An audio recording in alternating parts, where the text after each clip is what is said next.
미국인 랭던 길키가 쓴 산둥 수용소라는 책을 보면 이 책은 자신의 회상록에서 제2차 세계대전 당시 중국의 포로 수용소에 수감되었을 때 체험한 일화를 소개하고 있습니다.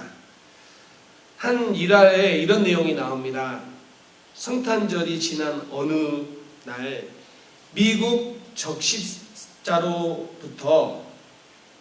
적십사자에서 보낸 선물이 수용소에 전달되었습니다.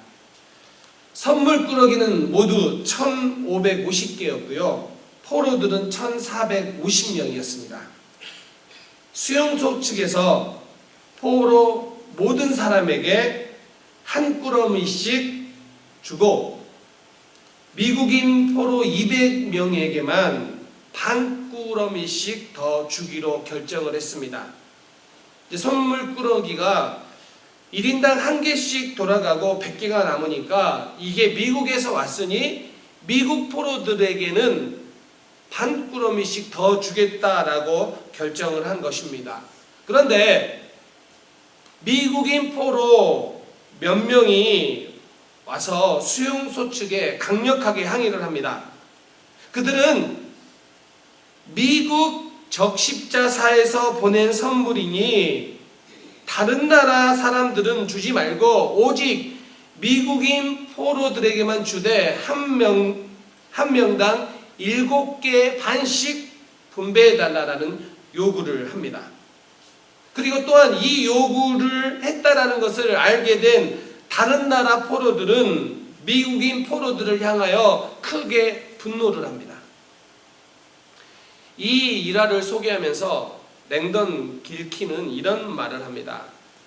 누가 미국인인지 영국인인지 백인인지 흑인인지 그런 것들에 대해 오랫동안 잊고 지내고 있던 우리 공동체가 갑자기 싸움으로 붕괴되더니 적대적인 민족주의 집단으로 완전히 분리되고 말았다.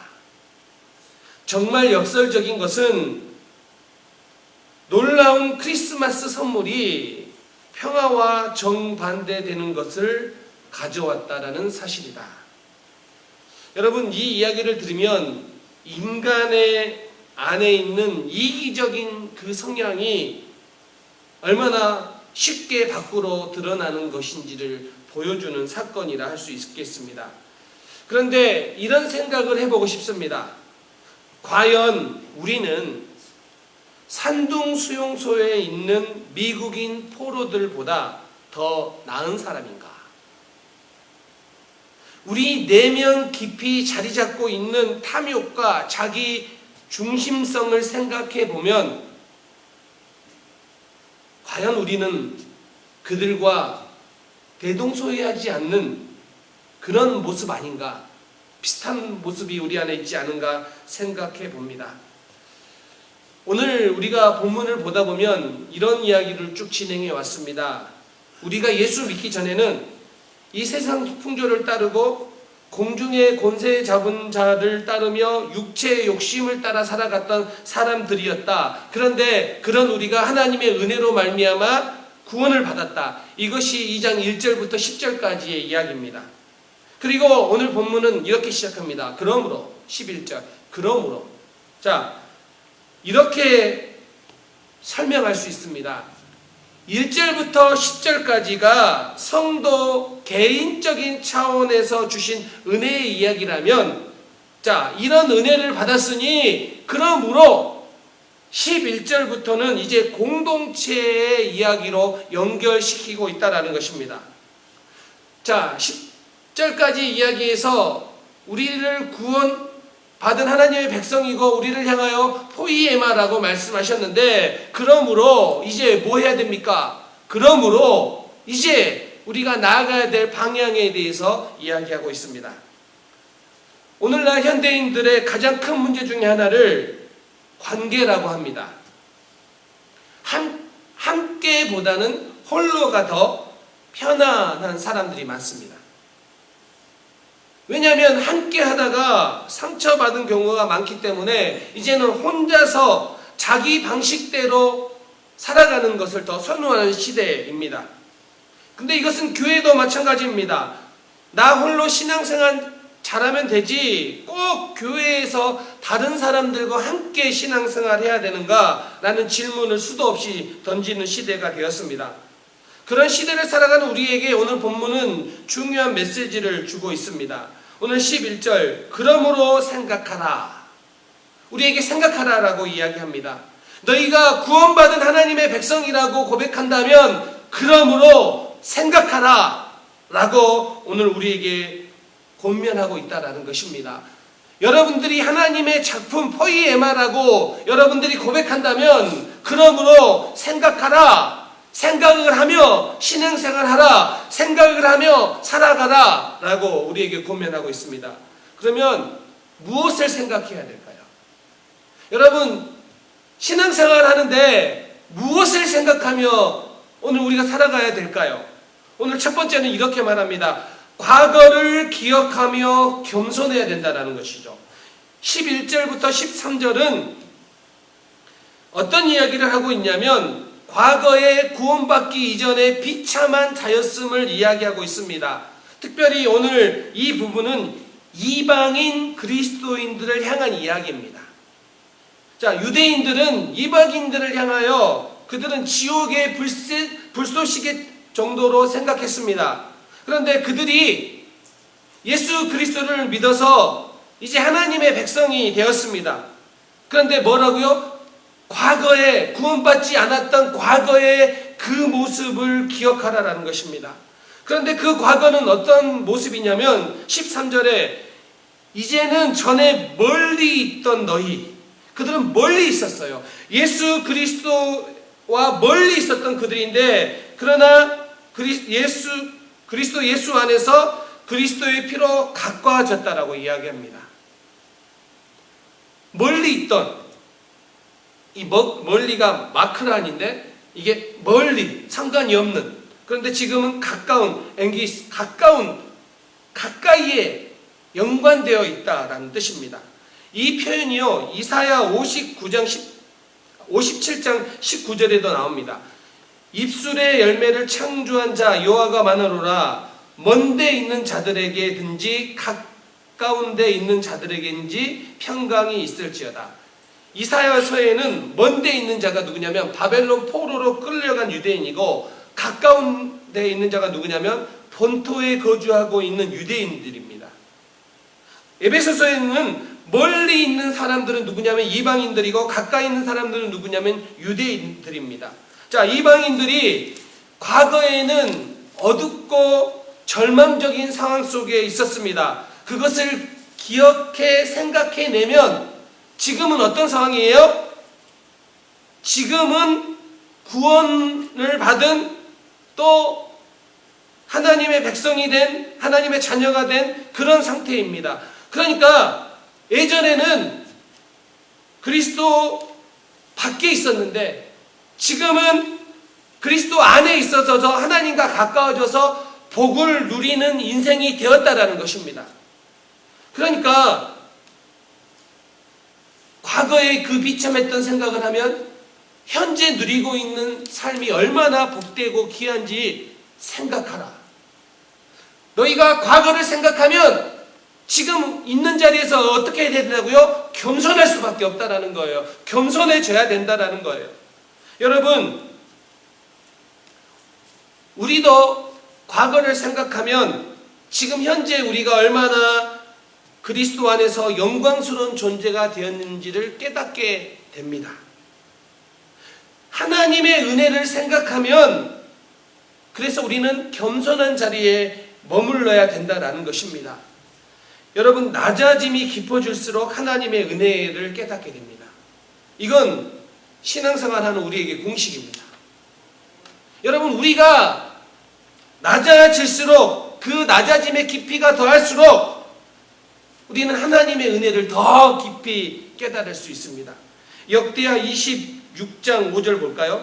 하나님의 역대하 7장 14절부터 보겠습니다. 내 이름으로 일컫는 내 백성이 그들의 악한 길에서 떠나 스스로 낮추고 기도하여 내 얼굴을 찾으면 내가 하늘에서 듣고 그들의 죄를 사하고 그 땅을 고칠지라. 내 백성이 그들의 악한 길에서 떠나 스스로 낮추고 겸손하게 하나님을 찾는 자에게 하나님이 은혜를 주신다라는 고백입니다.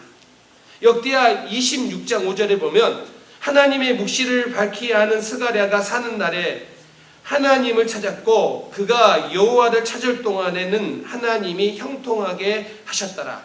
자, 이게 우시야 이야기인데요. 우시야가 스가랴의 지도를 받을 때에는 하나님을 찾았어요. 그런데 그렇지 못한 통치 후반에는 몰락했습니다. 그런데 이 기준이 뭐예요? 이 기준이 우시야가 하나님 앞에서 겸손히 구할 때는 하나님이 그를 형통하게 해주셨는데 26장 16절로 가면 그가 강성하여짐에 그의 마음이 교만하여 악을 행하여 그의 하나님 여호와께 범죄하되 곧 하나님의 성전에 들어가서 향단에 분향하려 한지라. 우시야가 하나님의 은혜를 경험했어요. 그런데 어느덧 그가 부유해지고 어느덧 그가 이제는 더 이상 하나님을 찾지 않아요. 교만해져서. 그런데 그에게 어떤 일이 일어났냐? 그런 교만해졌던 그가 제사장이 해야 되는 일을 자기가 분양하려다가 나병에 걸렸어요. 여러분, 그러면 지금 이게 무엇입니까? 하나님을 찾는 것, 이건 겸손이에요. 겸손하지 않기 때문에 하나님을 찾지 않는 거예요. 그런데 교만해지면 더 이상 하나님을 찾지 않아요. 그걸 보여주는 게 우시야예요. 여러분, 우리의 삶 속에서 인생에 고비가 왔는데, 인생에 문제가 생겼는데 정말 문제는 무엇입니까? 문제가 왔다는 게 문제가 아니에요. 문제가 왔는데 하나님을 찾지 않는 거예요. 그게 문제예요. 겸손하면요, 하나님을 찾지 않을 수가 없어요. 우리가 겸손해져야 되는 이유가 뭐냐면 우리가 교만해지는 순간 더 이상 하나님을 찾지도 않고 이게 문제인지도 모르는 거예요. 우시야가 그러다 망했다는 거예요. 사랑하는 성도님들, 여러분은 하나님을 찾을 수 있기 바랍니다. 그게 겸손입니다. 겸손하지 않으면 은혜의 자리를 경험할 수 없어요. 그래서 우리가 낮아져야 되는 이유가, 우리가 겸손해야 되는 이유가 뭐냐면 그곳에서 더 깊은 하나님의 은혜를 경험할 수 있기 때문입니다. 사랑하는 우리 성도님들, 여러분들이 하나님을 겸손히 찾을 때 하나님이 은혜 주실 줄 믿습니다. 그래서 우리가 하나님을 찾아야 됩니다. 첫 번째 생각하는 것은 바로 그거예요. 겸손한 그 자리에서 과거를 생각해보고 겸손히 그 자리에서 하나님을 찾고 하나님의 은혜를 구하는 그런 인생이 되라라는 거예요. 또 한 가지는요, 생각해야 되는 게 뭐냐면 평화의 사람임을 기억하라라는 것입니다. 14절. 그는 우리의 화평이신지라 둘로 하나를 만드사 원수된 것 곧 중간에 막힌 담을 자기 육체를 오시고. 자, 여기에서 그는 우리의 화평이신지라, 이 화평이란 단어가 어떤 의미냐면 이게 에이레네인데요. 그냥 내적인 평화를 말하는 게 아니에요. 이 에이레네는 불화나 적대 관계가 해소됨으로 이루어지는 화합과 교제의 일치 상태를 의미해요.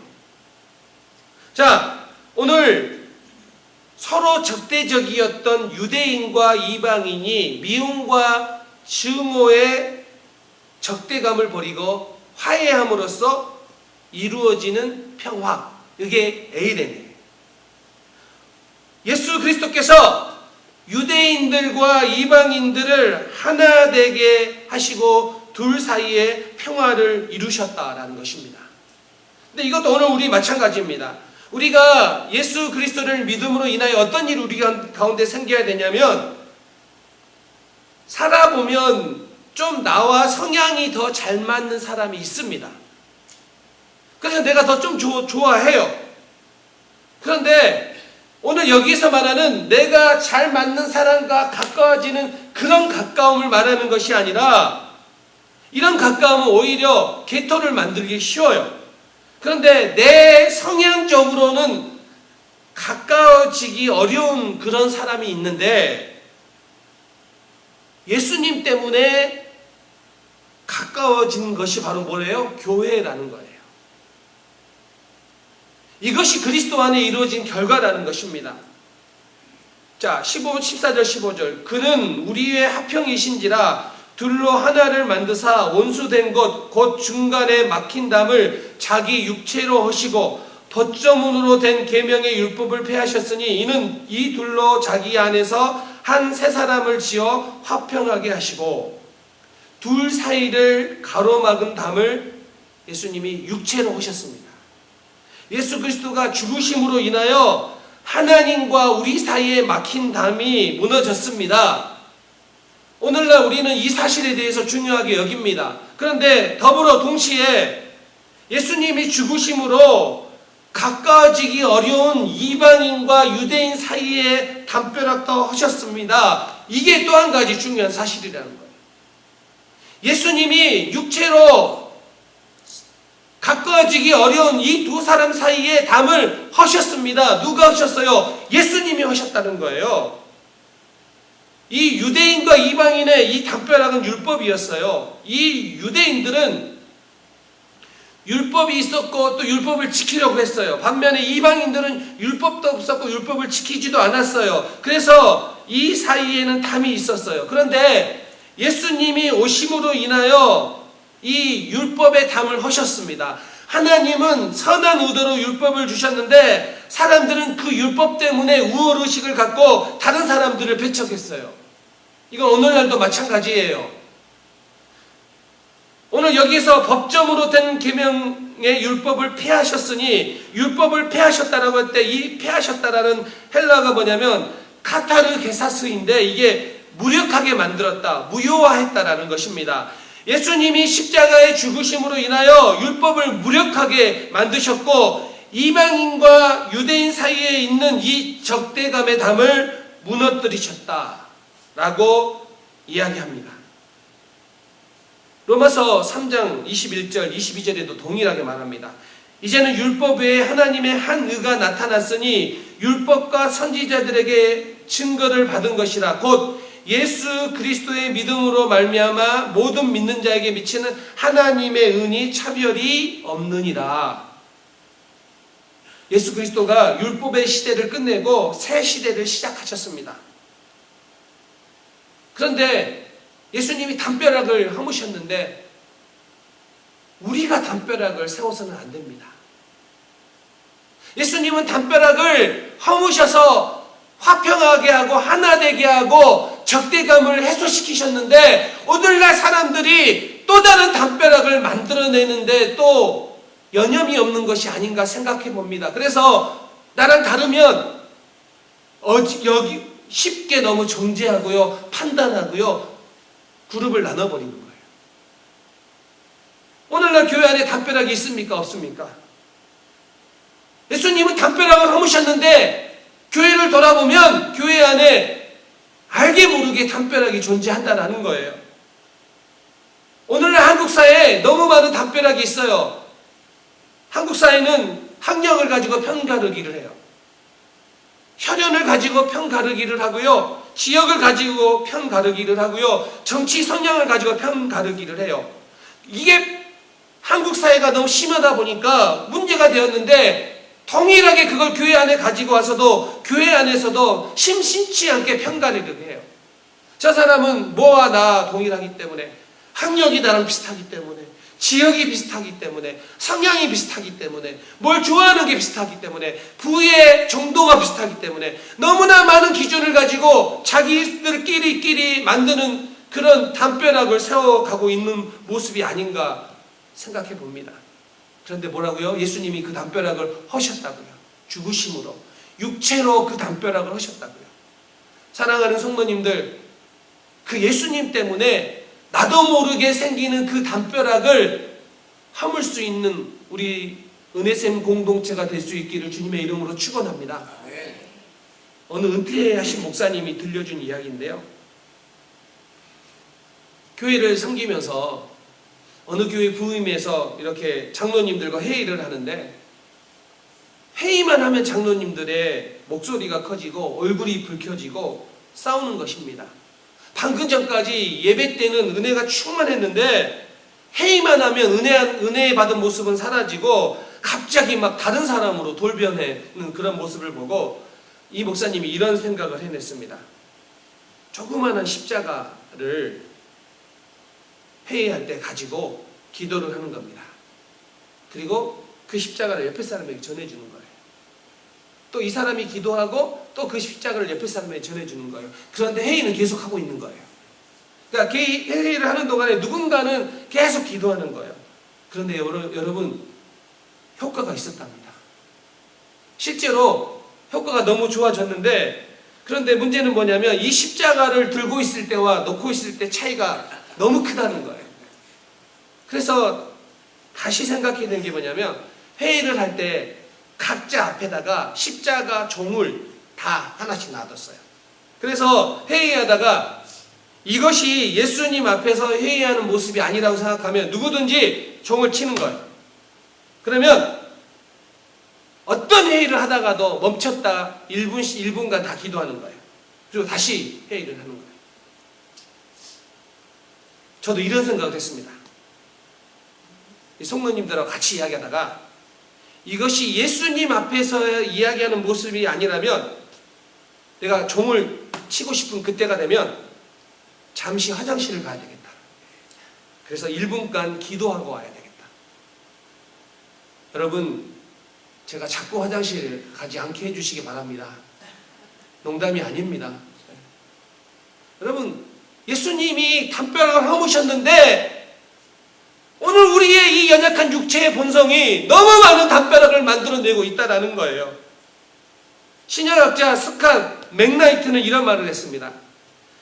배제 시대 포용의 은혜라는 책에서 죄란 하나님으로부터, 다른 이로부터, 세상으로부터 우리 자신을 배제하려는 것이다. 복음은 하나님께서 우리를 감싸 안으신 것 같이 우리도 하나님과 타인을 감싸 안을 수 있게 되었다. 이게 복음이라는 거예요. 타인에 대한 배제와 차별을 부수고 포용하는 것은 하나님께서 그리스도를 통해 우리에게 보여주신 사랑입니다. 그래서 성경은 예수를 믿음으로 하나님의 아들 된 자들은 예수 안에 하나다라고 말합니다. 갈라디아 3장 28절, 너희는 유대인이나 헬라인이나 종이나 자유인이나 남자나 여자나 다 그리스도 예수 안에서 하나이다. 아멘. 다시요. 너희는 어디 지역 출신이든 어느 학력을 가지고 있든 어떤 부를 가지고 있든 남자든 여자든 젊든 나이가 들었든 다 상관없이 그리스도 예수 안에서 하나다. 아멘. 이게 오늘 사도 바울이 너희가 하나님의 백성이 되었느냐? 생각해라 라고 고면하는 이야기입니다. 오늘 예수님은 담을 허물기 위해 말로 하신 것이 아니라 육체로 죽으심으로 하셨다라고 이야기합니다. 자, 교회가 하나 되는 것은 내가 말로 그렇게 해서 되는 게 아니에요. 누군가의 헌신이 있어야 가능한 거예요. 예수님이 죽으신 것처럼 누군가의 헌신이 일어나지 않으면 우리는 하나 될 수가 없어요. 예수님의 그 육체의 죽으심으로 인하여 십자가의 달리심으로 인하여 막힌 담이 활어졌던 것처럼 오늘 우리가 예수님 때문에 내 생각이 있지만 나는 죽고 예수 안에 살기 때문에 우리 공동체는, 우리 성도님들은 하나 될 수 있음을 믿으시기 바랍니다. 이제 말씀을 마무리하려고 합니다. 15절, 한 세 사람을 지어 화평하게 하시고. 자, 이 지어라는 단어가 10절에 나온 선한 일을 위해 지었다, 우리를 지으심을 받았다라는 단어와 동일한 단어 크티조라는 단어입니다. 지어라는 이 동사는 창조하다라는 의미예요. 예수님께서 담벼락을 무너뜨린 것만 아니라 한 사람을 창조하셨다라고 이야기합니다. 여러분, 창조라는 것은 있는 것을 바꾸는 것이 아니라 없는 것을 만든 것입니다. 그래서 여기에 한 세 사람은 성도이고 교회입니다. 교회는 세상에 있는 그룹과 비교할 수 없는 것이에요. 그래서 하나님이 창조하신 것입니다. 교회 안에는 다양한 사람들이 모였는데 이 다양한 사람들을 한 몸으로 받아들이는 곳입니다. 이게 교회입니다. 세상은 나랑 다른 사람에게는 담벼락을 쌓아요. 이게 세상의 법칙이에요. 그리고 나랑 잘 맞는 일부하고만 친하게 지내요. 이게 세상의 법칙이에요. 그런데 교회는요, 예수님 때문에 나랑 정말 다른 사람, 그 사람을 받아내는 거예요. 이게 교회예요. 이게 예수님이 하신 일이고, 이게 오늘날 예수 믿는 우리가 해야 될 일인 줄 믿습니다. 교회는 가까이 하기 쉽지 않는 사람들이 있다 할지라도 그 사람을 예수님 때문에 받아냄으로 하나됨을 지키는 것입니다.